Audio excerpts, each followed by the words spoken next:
Hi friends, welcome to Bhavi Kannada vlogs. ಇವತ್ತು ನಾನು ಬೆಳಗ್ಗೆಯಿಂದ ವ್ಲಾಗ್ನ ಶುರು ಮಾಡ್ತಿದ್ದೀನಿ. ಇವಾಗ ಎದ್ದು ಒಂದು ಗ್ಲಾಸ್ ಬಿಸಿನೀರನ್ನ ಕುಡಿದು ಇವಾಗ ವ್ಲಾಗ್ನ ಕಂಟಿನ್ಯೂ ಮಾಡ್ತಾಯಿದ್ದೀನಿ. ಇವಾಗ ಬ್ರೇಕ್ಫಾಸ್ಟ್ ಮಾಡಬೇಕು. ಬ್ರೇಕ್ಫಾಸ್ಟ್ ಬಂದುಬಿಟ್ಟು ಮಸಾಲೆ ದೋಸೆ ಮಾಡೋಣ ಅಂತ. ಮಸಾಲೆ ದೋಸೆ ಮಾಡಿಬಿಟ್ಟು ಸ್ವಲ್ಪ ಪಾಯಸ ಮಾಡೋಣ ಅಂತ, ಸಬ್ಬಕ್ಕಿ ಪಾಯಸ. ಯಾಕಂದರೆ ಇವತ್ತು ನನ್ನ ಹಸ್ಬೆಂಡ್ ಬರ್ಡೇ, ಹಾಗಾಗಿ ಸ್ವಲ್ಪ ಸ್ವೀಟ್ ಏನಾದರೂ ಮಾಡಬೇಕಲ್ವ, ಅದಕ್ಕೋಸ್ಕರ ಇವಾಗ ಸಬ್ಬಕ್ಕಿ ಪಾಯಸನ ಮಾಡ್ತಿದ್ದೀನಿ. ಹಾಗೆ ವ್ಲಾಗ್ನೂ ಸಹ ಕಂಟಿನ್ಯೂ ಮಾಡ್ತೀನಿ, ಬನ್ನಿ. ಇವಾಗ ಸಬ್ಬಕ್ಕಿ ಪಾಯಸ ಮಾಡೋಕ್ಕೆ ನಾನಿಲ್ಲಿ 1 ಗ್ಲಾಸ್ ಆಗೋಷ್ಟು ನೈಲಾನ್ ಸಬ್ಬಕ್ಕಿನ ತೊಗೊಂಡಿದ್ದೀನಿ. ಸಬ್ಬಕ್ಕಿ ಇದನ್ನು ನೈಲಾನ್ ಅಂತಲೇ ಹೇಳ್ತಾರೆ, ಹಾಗಾಗಿ ಅದನ್ನು ತೊಗೊಂಡಿದ್ದೀನಿ 1 ಗ್ಲಾಸ್ ಅಷ್ಟು. ಇವಾಗ 1 ಸ್ಪೂನ್ ತುಪ್ಪನ ಹಾಕ್ಕೊಂಡು ಸಬ್ಬಕ್ಕಿನ ಚೆನ್ನಾಗಿ ಹುರ್ಕೊತಿದ್ದೀನಿ. ಇದು ಮದುವೆ ಮನೆಯಲ್ಲಿ ಮಾಡ್ತಾರಲ್ಲ, ಆ ರೀತಿ ನಾನು ಮಾಡ್ತಿರೋದು ಇವತ್ತು. ಅದನ್ನು ತುಪ್ಪದಲ್ಲಿ ಚೆನ್ನಾಗಿ ಹುರ್ಕೊತಿದ್ದೀನಿ. ಅದು ಏನು ಮೊದಲು ಹುರಿಯೋಕ್ಕಿಂತ ಮುಂಚೆ ಏನು ಸೈಜ್ ಇತ್ತೋ ಅದು ಡಬಲ್ ಆಗುತ್ತೆ. ಆ ರೀತಿ ಸ್ವಲ್ಪ ಫ್ರೇಗ್ರೆನ್ಸ್ ಚೇಂಜ್ ಆಗುತ್ತೆ, ನಿಮಗೆ ಗೊತ್ತಾಗುತ್ತೆ ಹುರಿತಿರ್ಬೇಕಾದ್ರೆ. ಆ ರೀತಿ ಚೆನ್ನಾಗಿ ಹುರ್ಕೊಬೇಕು 1 ನಿಮಿಷ. ಇವಾಗ 1 ನಿಮಿಷ ಚೆನ್ನಾಗಿ ಹುರ್ಕೊಂಡಿದ್ದಾದಮೇಲೆ ನಾನು ಯಾವ ಗ್ಲಾಸಲ್ಲಿ ಸಬ್ಬಕ್ಕಿನ ತೊಗೊಂಡಿದ್ನೋ ಆ ಗ್ಲಾಸಲ್ಲೇ ಒಂದು 4 ಇಂದ 5 ಗ್ಲಾಸಷ್ಟು ನೀರನ್ನ ಹಾಕ್ಬಿಟ್ಟು 1 ವಿಷಲ್ನ ಬರ್ಸ್ಕೊತೀನಿ. ನಿಮಗೆ ಟೈಮ್ ಇತ್ತು ಅಂದರೆ ಬೇಕಾದ್ರೆ ಪಾತ್ರೆಯಲ್ಲೂ ಸಹ ಮಾಡ್ಕೊಬೋದು. ನಾನು ಬೆಳಗ್ಗೆನೇ ಮಾಡ್ತಿರೋದ್ರಿಂದ ನಂಗೆ ಟೈಮ್ ಇರೋಲ್ಲ, ಹಾಗಾಗಿ ಕುಕ್ಕರ್ಗೆ ಹಾಕ್ಬಿಟ್ಟು 1 ವಿಷಲ್ನ ಬರ್ಸ್ಕೊತಿದ್ದೀನಿ. 1-2 ವಿಷಲ್ ಬರ್ಸ್ಕೊಂಡಿದ್ದಾದ್ಮೇಲೆ ಅದು ಕಂಪ್ಲೀಟಾಗಿ ಕೂಲ್ ಹಾಕಕ್ಕೆ ಬಿಡಬೇಕು. ಇವಾಗ ಪಾತ್ರೆಯಲ್ಲಿ ನಾನು ಒಂದು 1/4 ಲೀಟ್ರಿಗಿಂತ ಜಾಸ್ತಿ ಹಾಲನ್ನ ಹಾಕ್ಕೊಂಡು ಅದು ಬಿಸಿ ಆಗೋಕ್ಕೆ ಬಿಟ್ಟಿದ್ದೀನಿ. 1-1.5 ಗ್ಲಾಸ್ ಆಗೋಷ್ಟು ಸಕ್ಕರೆನ ಹಾಕ್ಕೊಂಡಿದ್ದೀನಿ. ಯಾವ ಗ್ಲಾಸಲ್ಲಿ ಅಕ್ಕಿನ ತೊಗೊಂಡಿದ್ನೋ ಅದೇ ಗ್ಲಾಸಲ್ಲಿ 1.5 ಗ್ಲಾಸ್ನ ಅಷ್ಟು ನಾನು ಸಕ್ಕರೆನ ತೊಗೊಂಡಿದ್ದೀನಿ. ಸಕ್ಕರೆನ ನೋಡಿ ತೊಗೊಳ್ಳಿ. ನಾವು ಮನೆಯಲ್ಲಿ ಸ್ವೀಟು ಸ್ವಲ್ಪ ಕಡಿಮೆ, ಹಾಗಾಗಿ ನಾನು ಸ್ವಲ್ಪನೇ ಹಾಕ್ಕೊಂಡಿದ್ದೀನಿ. ಸಕ್ಕರೆ ನಿಮ್ಮ ರುಚಿಗೆ ಅನುಸಾರವಾಗಿ. ಇವಾಗ ಹಾಲು ನೋಡಿ ಚೆನ್ನಾಗಿ ಕುದೀತಿದೆ.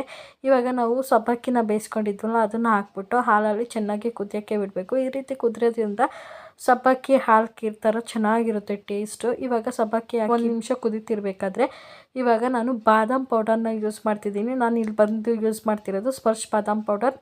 ನಿಮಗೆ ಯಾವ್ದು ಬೇಕಾದರೂ ಯೂಸ್ ಮಾಡ್ಕೊಬೋದು, ನೀವು ಯಾವುದಾದ್ರೂ ಯೂಸ್ ಮಾಡ್ಕೊಬೋದು. MTR ಯೂಸ್ ಮಾಡ್ಬೋದು, ಇಲ್ಲ ಹೋಮ್ ಮೇಡ್ ಬಾದಾಮ್ ಪೌಡರ್ ಆದರೂ ಯೂಸ್ ಮಾಡ್ಬೋದು. ಇವಾಗ ಅದು ಚೆನ್ನಾಗಿ ಕುದೀತಿರ್ಬೇಕಾದ್ರೆ ಇನ್ನೊಂದು ಸೈಡು ನಾನು ಒಂದು ಬಾಣಲಿಗೆ 1 ಸ್ಪೂನ್ ಆಗೋಷ್ಟು ತುಪ್ಪ, ಹಾಗೆ ಗೋಡಂಬಿ ದ್ರಾಕ್ಷಿನ ಹಾಕ್ಕೊಂಡು ತುಪ್ಪದಲ್ಲಿ ಹುರ್ಕೊತಿದ್ದೀನಿ. ಈ ರೀತಿ ಹುರಿದಾಕೋದ್ರಿಂದ ಪಾಯಸ ಒಂದೊಳ್ಳೆ ಟೇಸ್ಟ್ ಕೊಡುತ್ತೆ ಅಂತಲೇ ಹೇಳ್ಬೋದು. ಇವಾಗ ನೋಡಿ ಕಲರ್ ಚೇಂಜ್ ಆಗಿದೆ.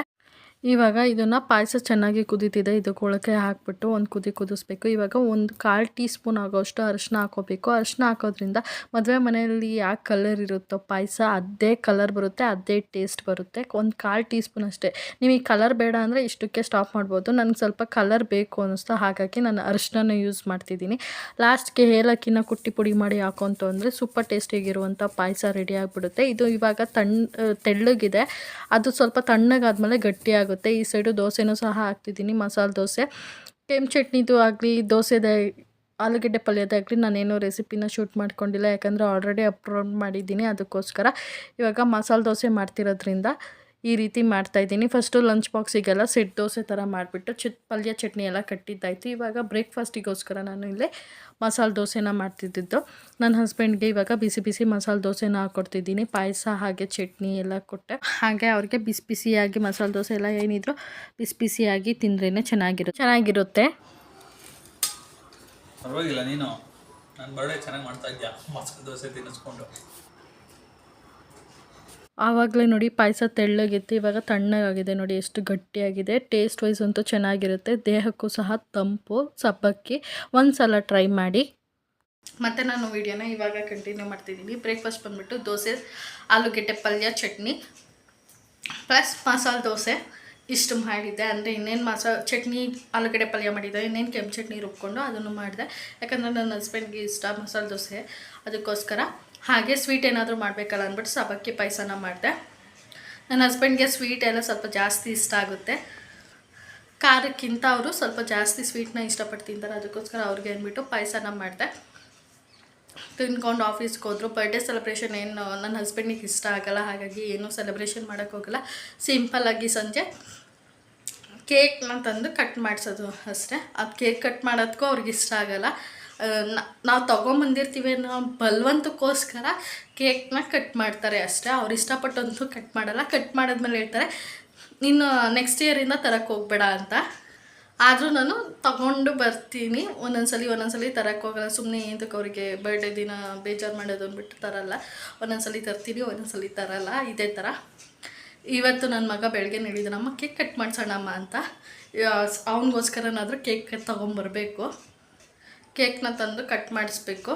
ಅವ್ರಿಗೇನು ನಾವೆಲ್ಲ ಮಿಡ್ ನೈಟ್ ಸೆಲೆಬ್ರೇಷನ್ ಅಂತೂ ಮಾಡೋದೇ ಇಲ್ಲ. ನಾನಾಗಲಿ ನನ್ನ ಹಸ್ಬೆಂಡ್ ಆಗಲಿ ಮಿಡ್ ನೈಟ್ ಸೆಲೆಬ್ರೇಷನ್ ಮಾಡಲ್ಲ. ಮದುವೆ ಆಗಿದ್ದು ಫಸ್ಟ್ ಇಯರ್ ಮಾತ್ರ ಮಿಡ್ ನೈಟ್ ಸೆಲೆಬ್ರೇಷನ್ ಮಾಡ್ಕೊಂಡಿದ್ವಿ.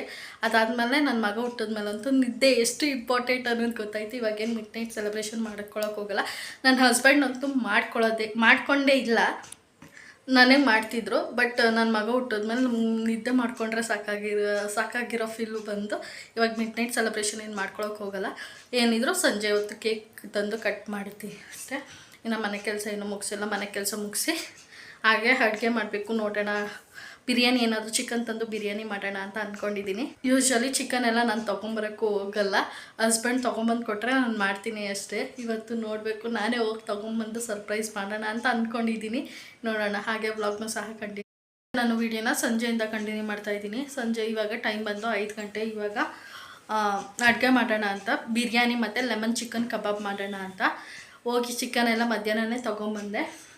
ಎಲ್ಲ ಮ್ಯಾರಿನೇಷನ್ ಮಾಡಿ ಇಟ್ಟಿದ್ದೀನಿ. ಇನ್ನೇನಿದ್ರು ಡೀಪ್ ಫ್ರೈ ಮಾಡ್ಕೋಬೇಕು ಲೆಮನ್ ಚಿಕನ್ಗೆ. ಡೀಪ್ ಫ್ರೈ ಮಾಡ್ಕೋಬೇಕು. ಹಾಗೆ ಇವಾಗ ಅಡುಗೆ ಪ್ರಿಪೇರ್ ಮಾಡಬೇಕು. ಅಡುಗೆ ಪ್ರಿಪೇರ್ ಮಾಡೋಕ್ಕಿಂತ ಮುಂಚೆ ಫಸ್ಟ್ ಹೋಗಿ ಕೇಕ್ ತೊಗೊಂಬರ್ಬೇಕಂತೆ. ನನ್ನ ಮಗನಿಗೆ ಬೇಕಾ ಕೇಕು. ಇವತ್ತು ರೌಂಡ್ ಕೇಕು ನಮ್ಮ ಅಪ್ಪನ ಬರ್ಡೇ ಇವತ್ತು. ಅವ್ನು ಸ್ಕೂಲಿಂದ ಬರ್ತಾನೆ, ಅಮ್ಮ ಕೇಕ್ ತೊಗೊಂಬರೋಣ ಅಂತಿದ್ದ. ಸರಿ ಆಯಿತು, ಇವಾಗ ಹೋಗಿ ಫಸ್ಟು ಕೇಕ್ ತೊಗೊಂಬಂದ್ರೆ ಸರಿ ಅಂದ್ಬಿಟ್ಟು ಇವಾಗ ಫಸ್ಟ್ ಹೋಗಿ ಕೇಕ್ ತೊಗೊಂಬರ್ತೀವಿ. ಹಾಗೆ ವ್ಲಾಗ್ನ ಸಹ ಕಂಟಿನ್ಯೂ ಮಾಡ್ತೀನಿ, ಬನ್ನಿ. ಇವಾಗ ಲೆಮನ್ ಚಿಕನ್ಗೆ ಎಲ್ಲ ಮ್ಯಾರಿನೇಟ್ ಮಾಡಿ ಇಟ್ಟಿದ್ನಲ್ಲ, ಅದನ್ನು ಡೀಪ್ ಫ್ರೈ ಮಾಡಿ ಇಟ್ಕೊಂಡಿದ್ದೀನಿ. ಟೈಮ್ ಆಗಿಬಿಡುತ್ತೆ ವಿಡಿಯೋ ಮಾಡ್ಕೊಂಡು ಕೂತ್ಕೊಂಡ್ರೆ ಅಂತ ಹೇಳ್ಬಿಟ್ಟು ಈ ಸೈಡಿ ಈರುಳ್ಳಿನೂ ಸಹ ಚೆನ್ನಾಗಿ ಫ್ರೈ ಮಾಡಿ ಇಟ್ಕೊತಿದ್ದೀನಿ. ಹಾಗೆ ಬಿರಿಯಾನಿಗೂ ಸಹ ರೈಸ್ ಎಲ್ಲ ರೆಡಿ ಮಾಡಿ ಇಟ್ಕೊಂಡಿದ್ದೀನಿ. ಬಿರಿಯಾನಿಗೆ ಮ್ಯಾರಿನೇಷನ್ ಸಹ ಮಾಡಿ ಇಟ್ಟಿದ್ದೀನಿ. ಇವಾಗ ಹೋಗಿ ಕೇಕ್ ಎಲ್ಲ ತೊಗೊಂಬಂದು ಇವಾಗ ಅಡುಗೆನ ಮಾಡ್ತಾಯಿದ್ದೀನಿ. ಅಡುಗೆ ಬಂದುಬಿಟ್ಟು ಬಿರಿಯಾನಿ ಮತ್ತು ಲೆಮನ್ ಚಿಕನ್ ಮಾಡೋಣ ಅಂತ ಆಲ್ರೆಡಿ ಡೀಪ್ ಫ್ರೈ ಮಾಡಿ ಇಟ್ಟಿದ್ದೀನಿ. ಕಬಾಬ್ಗೂ ಸಹ ಆಲ್ರೆಡಿ ಮಧ್ಯಾಹ್ನನೇ ಮ್ಯಾರಿನೇಟ್ ಮಾಡಿ ಇಟ್ಟಿದ್ದೀನಿ. ಯಾಕಂದರೆ ಕಬಾಬು ಎಷ್ಟು ಚೆನ್ನಾಗಿ ಮ್ಯಾರಿನೇಟ್ ಆಗುತ್ತೋ ಅಷ್ಟು ಚೆನ್ನಾಗಿರುತ್ತೆ. ಅದಕ್ಕೋಸ್ಕರ ಆಲ್ರೆಡಿ ಅದನ್ನು ಮ್ಯಾರಿನೇಟ್ ಮಾಡೋಕ್ಕಿಟ್ಟಿದ್ದೀನಿ. ಇವಾಗ ಬಿರಿಯಾನಿಗೆ ಚಿಕನ್ನ ಕುಕ್ ಮಾಡ್ಕೊತಿದ್ದೀನಿ. ಎಲ್ಲ ಒಂದೇ ಸಲ ಹಾಕ್ಬಿಟ್ಟು ಮ್ಯಾರಿನೇಟ್ ಮಾಡಿ ಇಟ್ಟಿದ್ದೆ. ಆಲ್ಮೋಸ್ಟ್ 1-2 hours ಮ್ಯಾರಿನೇಟ್ ಮಾಡಿ ಇಟ್ಟಿದ್ದೆ ಅಂತಲೇ ಹೇಳ್ಬೋದು. ಯಾಕಂದರೆ ಜ್ಯೂಸಿಯಾಗಿ ಚೆನ್ನಾಗಿರುತ್ತೆ. ಅದಕ್ಕೋಸ್ಕರ ಈ ರೀತಿ ಮ್ಯಾರಿನೇಟ್ ಮಾಡಿದೆ. ಇವತ್ತು ಮಾಡ್ತಿರೋದು ಬಂದ್ಬಿಟ್ಟು ಹೈದ್ರಾಬಾದ್ ಸ್ಟೈಲ್ ದಮ್ ಬಿರಿಯಾನಿ. ಯಾಕಂದರೆ ನನ್ನ ಹಸ್ಬೆಂಡ್ಗೆ ಇದು ತುಂಬಾ ಇಷ್ಟ. ಅದಕ್ಕೋಸ್ಕರ ಇವತ್ತು ಇದನ್ನೇ ಮಾಡ್ತಾಯಿದ್ದೀನಿ. ಹಾಗೆ ಲೆಮನ್ ಚಿಕನ್ ಮಾಡಿದ್ದು ತುಂಬ ದಿನಗಳಾಗೋಗಿತ್ತು. ಅದಕ್ಕೋಸ್ಕರ ಸ್ಟಾರ್ಟರ್ ಆಗಿ ಲೆಮನ್ ಚಿಕನ್ನ ಮಾಡ್ತಿದ್ದೀನಿ. ಹಾಗೆ ಕಬಾಬು ನನ್ನ ಮಗನಿಗೋಸ್ಕರ. ಇವಾಗ ಚಿಕನ್ಗೆ ಕುಕ್ ಆಗಬೇಕಷ್ಟೇ. ಒಂದು 40-50% ಕುಕ್ ಆಗ್ತು ಅಂದರೆ ಆಮೇಲೆ ರೈಸ್ ಏನು 50% ಕುಕ್ ಮಾಡಿ ಇಟ್ಕೊಂಡಿರ್ತೀನೋ ಅದನ್ನು ಮೇಲೆ ಹಾಕ್ಬಿಟ್ಟು ಲಿಡ್ ಕ್ಲೋಸ್ ಮಾಡಿ ದಮ್ನ ಕಟ್ತು ಅಂದರೆ ದಮ್ ಬಿರಿಯಾನಿ ರೆಡಿ ಆಗಿಬಿಡುತ್ತೆ. ಇದು ಸ್ವಲ್ಪ ಲಾಂಗ್ ಪ್ರೊಸೀಜರು ಮ್ಯಾರಿನೇಟ್ ಮಾಡೋಕ್ಕೆ. ಮತ್ತು ಈರುಳ್ಳಿ ಎಲ್ಲ ಡೀಪ್ ಫ್ರೈ ಮಾಡ್ಕೋಬೇಕಲ್ಲ, ಬರಾಟ ಮಾಡ್ಕೋಬೇಕಲ್ಲ, ಅದು ಸ್ವಲ್ಪ ಲಾಂಗ್ ಪ್ರೋಸೆಸ್ಸೇ. ಸ್ವಲ್ಪ ಟೈಮ್ ಕೊಟ್ಟು ಮಾಡ್ಕೊತು ಅಂದರೆ ಟೇಸ್ಟ್ ಮಾತ್ರ ನೆಕ್ಸ್ಟ್ ಲೆವೆಲ್ ಆಗಿರುತ್ತೆ. ಜ್ಯೂಸಿಯಾಗಿ ಏನು ಗೊಜ್ಜು ಮತ್ತು ರೈಸ್ ಎಲ್ಲ ಸಪ್ರೇಟ್ ಇರುತ್ತಲ್ಲ, ಅದು ಫ್ಲೇವರ್ ಎಲ್ಲ ಚೆನ್ನಾಗಿ ಇಟ್ಕೊಂಡು, ಮಸಾಲ ಫ್ಲೇವರ್ ಎಲ್ಲ ಚೆನ್ನಾಗಿ ಇಟ್ಕೊಂಡು ಟೇಸ್ಟು ಚೆನ್ನಾಗಿ ಕೊಡುತ್ತೆ. ಲೆಮನ್ ಚಿಕನ್ ಮಾಡಬೇಕು. ಬಿರಿಯಾನಿ ಆಲ್ಮೋಸ್ಟ್ ಏನೇ ಎಲ್ಲ ರೆಡಿ ಮಾಡ್ಕೊಂಡಿದ್ರು ಅದಕ್ಕೆ ಒಂದು 40-50 minutes ಆದರೂ ಬೇಕು. ಲೆಮನ್ ಚಿಕನ್ ಏನಲ್ಲ, ಇದು ಡೀಪ್ ಫ್ರೈ ಮಾಡ್ಕೊಂಡಿರೋದ್ರಿಂದ ವಿತಿನ್ 8-10 minutes ಲೆಮನ್ ಚಿಕನ್ ಆಗಿಬಿಡುತ್ತೆ. ಅದಕ್ಕೆ ಇನ್ನೇನು ಬಿರಿಯಾನಿ ರೆಡಿ ಆಗ್ತಿದೆ ಅಂದಾಗ ಮಾಡ್ಕೊಳ್ಳೋಣ ಅಂದ್ಬಿಟ್ಟು ರೆಡಿ ಮಾಡಿಟ್ಟಿದ್ದೀನಿ. ಇದು ಡೀಪ್ ಫ್ರೈ ಮಾಡ್ಕೊಂಡಿದ್ನಲ್ಲ, ಅದು ಎಣ್ಣೆನೂ ಸಹ ಹಾಗೆ ಇಟ್ಟಿದ್ದೀನಿ. ಕಬಾಬ್ ಏನಾದರೂ ಇವಾಗಲೇ ಬೇಕು ಅಂದರೆ ಒಂದೆರಡು ಸ್ವಲ್ಪ ಹಾಕ್ಕೊಳ್ಳೋಣ ಅಂತ. ಇಲ್ಲಾಂದರೆ ಇಷ್ಟೇ ಸಾಕು. ಲೆಮನ್ ಚಿಕನ್ ಮತ್ತು ಬಿರಿಯಾನಿ ನೋಡೋಣ ಹೇಗೆ ಹೋಗುತ್ತೆ ಅಂತ. ನಮ್ಮ ಅಮ್ಮನೂ ಸಹ ಊಟಕ್ಕೆ ಕರ್ತಿದ್ದೀನಿ. ನನ್ನ ಹಸ್ಬೆಂಡು ಫೋನ್ ಮಾಡಿ ಕೇಳ್ತಾನೆ ಇದ್ದಾರೆ ಬೆಳಗ್ಗೆಯಿಂದ, ಬಿರಿಯಾನಿ ಮಾಡ್ತೀಯಾ ಅಂತ. ನಾನು ಮಾಡಲ್ಲ, ಯಾಕಂದರೆ 2 days ನಾನು ಅಡುಗೆ ಮನೆ ಅಂದರೆ ಸರಿಗೆ ಅಡುಗೆನೇ ಮಾಡಿಲ್ಲ. ಅಡುಗೆ ಮನೆ ಕಡೆ ಬಂದಿಲ್ಲ ಅನ್ನೋಕ್ಕಿಂತ ಸರಿಗೆ ಅಡುಗೆ ಮಾಡಿಲ್ಲ. ಏನಾಗುತ್ತೋ ಅಷ್ಟು ಮಿನಿಮಮ್ ಆಗಿ. ಸಂಡೇ ಅಂತೂ ನಾನೇನು ಮಾಡಿಲ್ಲ, ಫುಲ್ ರೆಸ್ಟಲ್ಲಿದ್ದೆ. ಇನ್ನು ನಿನ್ನೇನು ಅಷ್ಟೇ ಬೆಳಗ್ಗೆ ಬಂದುಬಿಟ್ಟು ಟೊಮೆಟೊ ಗೊಜ್ಜು ರೈಸ್ ಮಾಡಿದ್ದೆ. ಇನ್ನು ಸಂಜೆ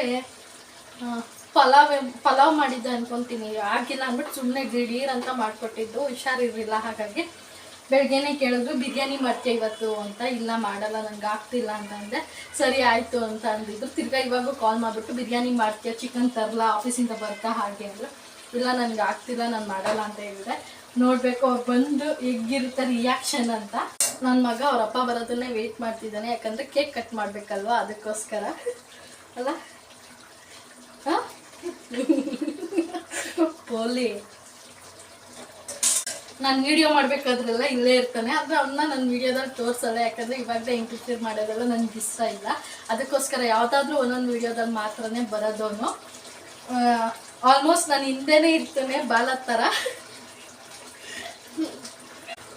ಫ್ರೆಂಡ್ಸ್ ಯಾವತ್ತಾಗ ನಾವು ಕಬೀರ್ ಪಾರ್ಕ್ ಹೋಗಿದ್ವಿ ನೋಡಿದ್ದೀರಾ?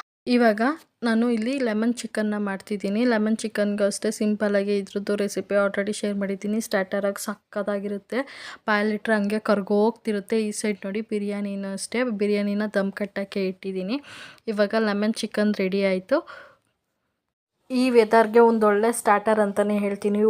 ಉಪ್ಪು ಹುಳಿ ಖಾರ ಎಲ್ಲ ಇರುತ್ತಲ್ಲ, ಹಾಗಾಗಿ ಈ ಸೈಡು ಕಬಾಬು ಸಹ ಮಾಡ್ತಿದ್ದೀನಿ. ಅಡುಗೆ ಎಲ್ಲ ಮಾಡಿಡ್ತು ಅಂದರೆ ಆಮೇಲೆ ಊಟಕ್ಕೆ ನನ್ನ ಹಸ್ಬೆಂಡ್ ಬಂದಿದ ತಕ್ಷಣ ಸೆಲೆಬ್ರೇಷನ್ ಮುಗಿಸಿ ಊಟಕ್ಕೆ ಕುತ್ಕೋಬೋದು ಅಂತ ಹೇಳಿ ಬಿಸಿದಿದ್ದೀನಿ. ಏನು ಬೇಗ ಮಾಡಿರಲಿಲ್ಲ, ಲೇಟಾಗೆ ಮಾಡಿದ್ದು. ಇದೆಲ್ಲ ಮಾಡೋಷ್ಟರಲ್ಲಿ ನನ್ನ ಹಸ್ಬೆಂಡು ಸಹ ಬಂದರು. ನನ್ನ ಮಗ ಬಂದಿದ್ದ ತಕ್ಷಣ ಅಪ್ಪ ಬಾಪ ಸರ್ಪ್ರೈಸ್ ನಿನಗೆ ಅಂತ ಹೇಳಿಬಿಟ್ಟು ಕೇಕ್ ಎಲ್ಲ ತೆಗ್ದು ಅವನೇ ಕೊಟ್ಟ. ಇವಾಗ ಕೇಕು ಸಹ ಕಟ್ ಮಾಡ್ತಿದ್ದಾರೆ. ಸಿಂಪಲ್ ಸೆಲೆಬ್ರೇಷನು, ನಾವೇನು ಜೋರಾಗೆಲ್ಲ ಗ್ರ್ಯಾಂಡಾಗೆಲ್ಲ ಮಾಡ್ಕೊಳಕ್ಕೆ ಹೋಗಲ್ಲ, ಸಿಂಪಲ್ ಅಂದರೆ ಸಿಂಪಲ್ಲು.